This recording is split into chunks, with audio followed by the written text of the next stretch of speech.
My birthday's 11/11. And last night was 11/11/11, which is the global day of unity, and there were prayers all over the world, prayer groups from all religions. There's a day-long meditation down at Zuccotti Park where the revolution's going on.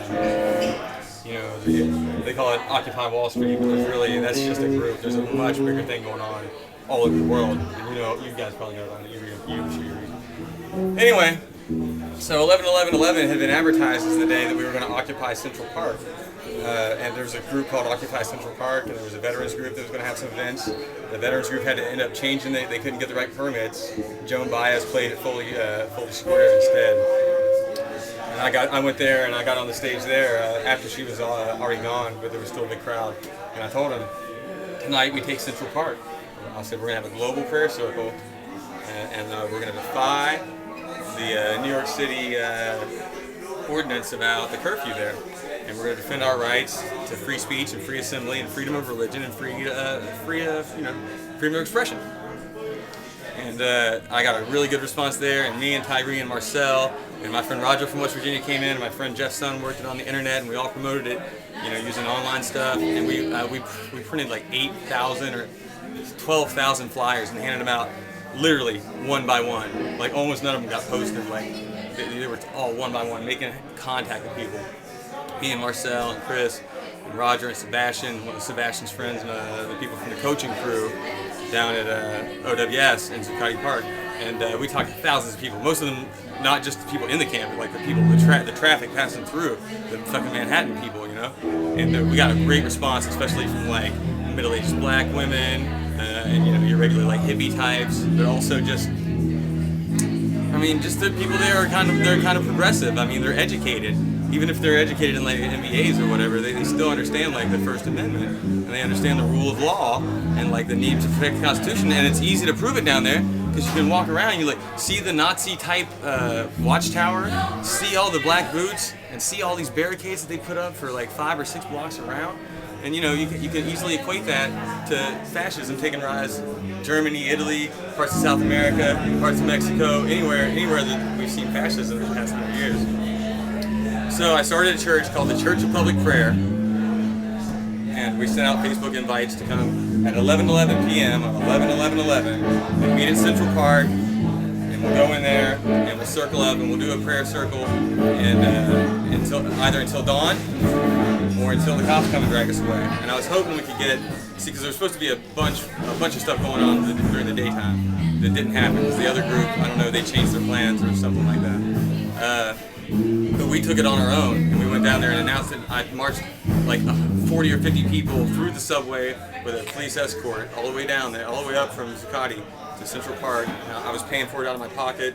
We had legal support, a guy named Brian from the legal department down there, and they hooked up National Lawyers Guild lawyers and everything to back us up. And he told me that we were starting a national conversation. It's the Central Park conversation amongst the lawyer types about what's going to happen with this freedom of speech thing. Because a couple weeks ago, and this is important, they let people camp out in Central Park to wait for Lady Gaga tickets. So according to these people, the NYPD and the New York City Council and whatnot, Lady Gaga tickets are protected speech, and my right to pray in public with my church and my family, my friends, is not protected speech, even though it's public property. And this is the main point. We have the right to assemble in public to petition the government for a redress of grievances. And that's not the same as what's going on at Zuccotti Park. Zuccotti Park is private property, right? We need to take this movement public in Portland, in DC, in Boston, in Austin, all over the country. These groups are getting together on public parks, on public property, the Bureau of Land Management, all these kind of places. This is America's public square. New York City, Central Park. That's our city's public square. That's where you get the focus of your people. This is a classical democratic ideal, and we're putting it to the test because there's a lot of people in this country that think that the government no longer responds to the will of the people.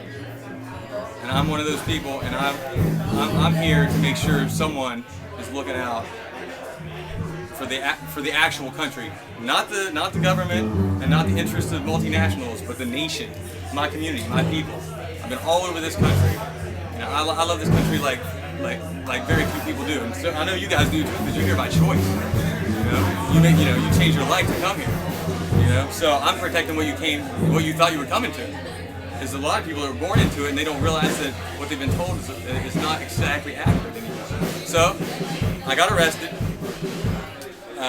Well, okay, I'll tell you. We prayed and it was a good time, and we just I just opened the floor for prayers, and we had Christian prayers, Hindu prayers, Kundalini prayers, Lakota Sioux prayers. We sang Amazing Grace. We did an Om. I did a convocation. My convocation went like this. I did an introduction. Thanks for coming. We all circled up. We sat down. I said, the invocation starts like this. I said, did a moment of silence, and I said, thank you. And I left another moment of silence, and I said, the end of the invocation goes like this. Amen. So that was my prayer. But at like 12:45, we did our last little hurrah. We got everybody's spirits up, and I did a little sermon about how hard and long the winter is, and this may not be your time to fight if you plan on fighting all winter. That you may not have to do this fight tonight. And I decided that if at least one person got arrested that night. By that time, there's like 150, 200 people down there, and many news crews. The NYPD said they were going to kick out everybody. They were going to arrest everybody. Medical, camera crews, press, and everybody. In the end, there was 3 people left. Me and 2 other guys sitting on our prayer rugs praying. And they took me off. I just continued my meditation with my eyes closed. They put my hands behind my back.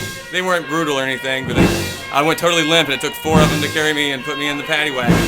I was processed. It took 19 hours. Went up to Harlem, went downtown to the central booking, and I spent the whole time, or a good amount of the time, making friends with these people down there. At least 90% black, probably 5% Hispanic, and the rest were DWIs. And I took the movement there. I occupied the cell block, and I tried to educate these guys with what I know about search and seizure, the Fourth Amendment. Their rights to deny cops to search their pockets and their cars and their homes without warrants. So I tried, and I got a good response there too. They're the ones that they don't agree with the laws the most. That's why they're there, and they're part of the underclass in a way that I'm not. So I got out on my own recognizance.